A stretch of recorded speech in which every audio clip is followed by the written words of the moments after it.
I started commercial fishing in 1954. At that time, the fishing was a wild, wild west. Good money, even then it was good money. I made enough I could have bought 2 houses in 1954. I was in my early teens, and they asked me if I would go as a skiff man. And I said, oh, hell yes. I took a week off from school, went fishing. We had a good catch. I got $350 for the 5 days. That's how it got me started thinking about being a fisherman. It was a lifestyle. So everyone we knew and we grew up with were fishermen, and we all would go out together. It allowed families to work together. When I turned 16, I had enough money I could just buy a car.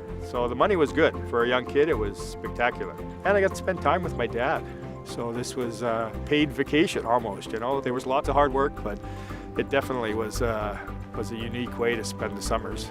I used to think when I was out on the boat on a good day and we were making money that we had the best job that you could ever possibly imagine in British Columbia. It was that good then.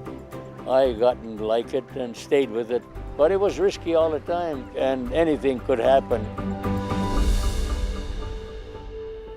My dad's name was Rick Johansson, and him going to work meant just not seeing him. He just wasn't there. I mean, he'd be gone 1 or 2 months. The only time we kind of wondered about when he would go away was when he would come back and tell us stories about things that happened. It was just what happened when you were fishing, but they never presented it as a danger. In 1961, I lost 8 friends on a boat by the name of Northview. We're traveling together, going to fish up in Myers Pass. The wind came up. That's the last we saw him. That's where he flipped over. We only found 1 body. I wanted to quit fishing altogether, but I didn't know how to do anything else. We took a chance to cross Hecka Straits. Weather report was not very good. By the time you get halfway across, you took a hell of a beating. There was another boat behind us, and they were buried under a swell and never seen or heard of since.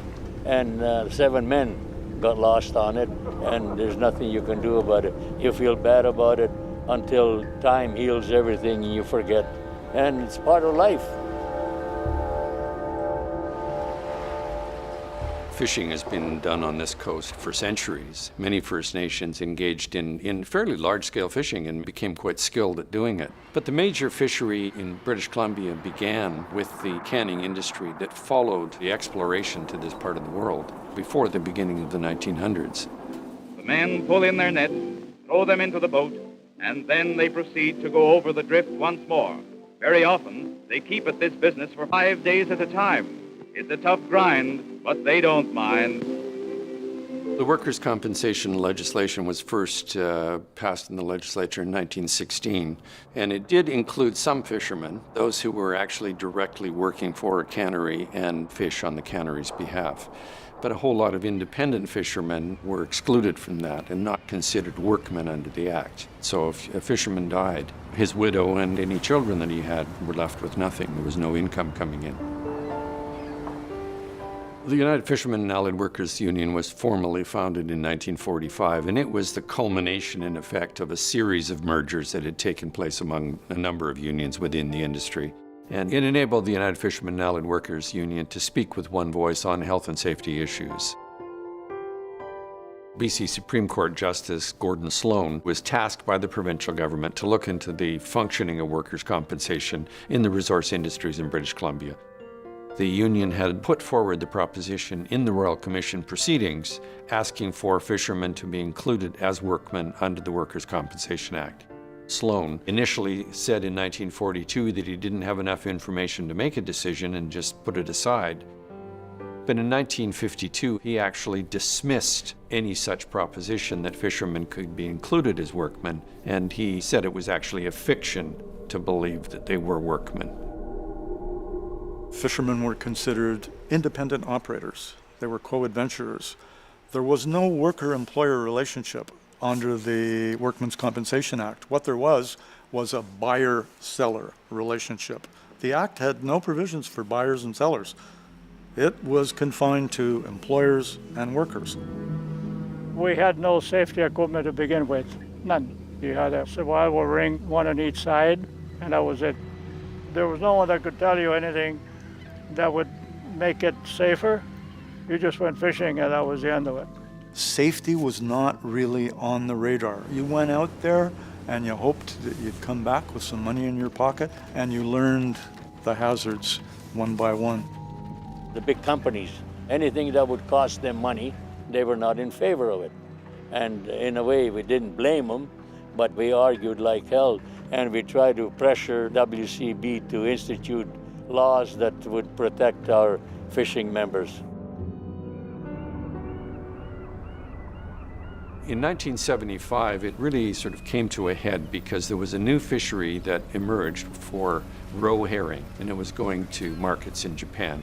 Very lucrative fishery in its early days, but run like a high, fast-paced derby fishery.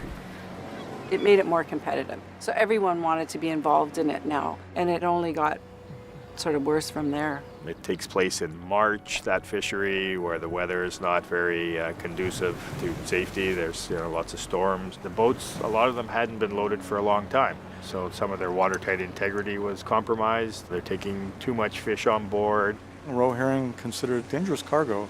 It slides around the boat a lot, and when the water's in the fish holds, you get what's called free surface effects. So there were conditions out there that were adverse to the stability of those vessels, and combined with the weather, very bad combination. And a lot of times you took a chance and got away with it. But once in a while, the law of averages catches up to you, and that's what happens.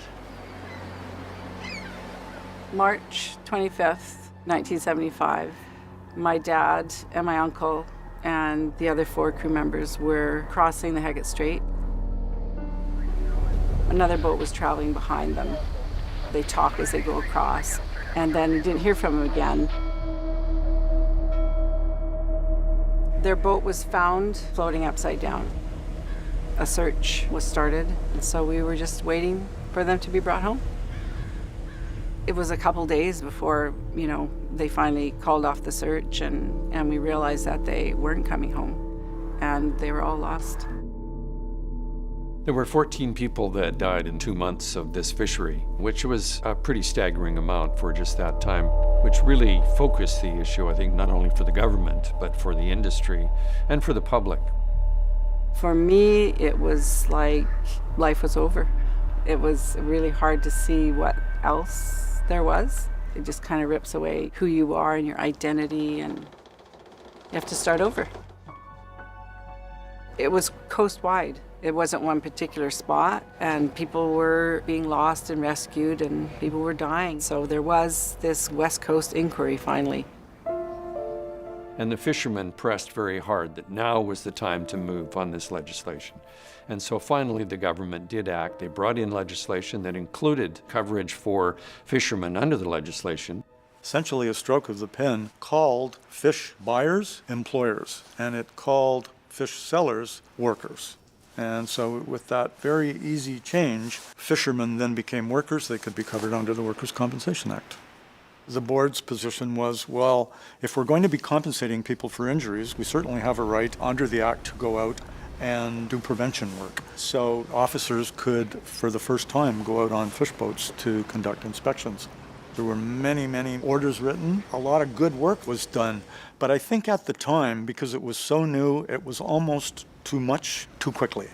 And that's where the industry just pushed back and said, it's not a bad idea, but it won't work on a boat. At that point, the federal government saw that they could step in again and reassert their right to occupational health and safety in the fishing industry. They did so successfully. And for my entire career, board officers were not permitted to go on those vessels. They had no jurisdiction. The industry, because now they had to pay for it, did begin some initiatives, and the union itself began developing a number of programs, one of which was the Beachline Safety Course, and brought in a whole number of innovations that are still being used in the industry. In 1995, there were again a series of fatalities in the herring industry and also in salmon, and it really highlighted the issue of vessel safety and vessel stability. and reintroduce the need for an inspection process and also a process of Transport Canada working with Workers' Compensation Board to coordinate this work and to determine which areas fell to Workers' Compensation and which fell to Transport Canada. Nobody wanted a repeat of 1975, so what the board very wisely decided on was to get out on the docks, have town hall meetings, talk to industry about the kinds of things that industry might like to see in terms of new fishing regulations. At the same time, Workers' Compensation Board made some funding available in the 2001 to 2004 to say to industry, we're prepared to partner with you in working for a safer culture within the industry. What the board wanted was an industry association that would set about the work of getting out on those boats and bringing fishermen together and doing the work of occupational health and safety with the fishing fleet. And so I came on board in 2004 to look at creating a vehicle for fishermen to take ownership of their own safety rather than someone telling them what they should be doing. And we called it FishSafe. It's owned by fishermen, it's run by fishermen. All the programs are developed by fishermen with the help of experts. So over the last 10 years with FishSafe, we've developed the Stability Education Program, the Safest Catch Program, the Real Fishermen Wear PFDs program, and the Safe on the Wheel program. The mandate of FishSafe is simple. It's that all fishermen come home safely.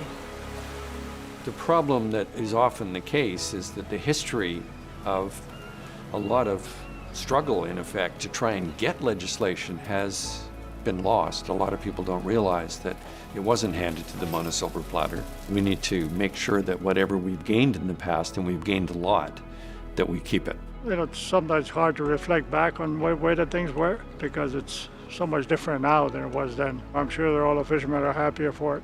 We're moving in the right direction to develop a safety culture where safety becomes an integral part of doing business. Like I said, it's not perfect, but it's a hell of a lot better when I finished fishing than when I first started as far as safety is concerned. It'd be great to see an industry where you go out on a boat that's safe to work on. You know what the hazards are, you're able to reduce the risks associated with the hazards. You catch the fish and you come back, you safely deliver the fish, and you go home to your family. Kind of industry we'd like to see. Safety in the fishing industry, we probably scratched the surface the last 10 years and have just sort of set the foundation. And so hopefully one day everyone will come home safely.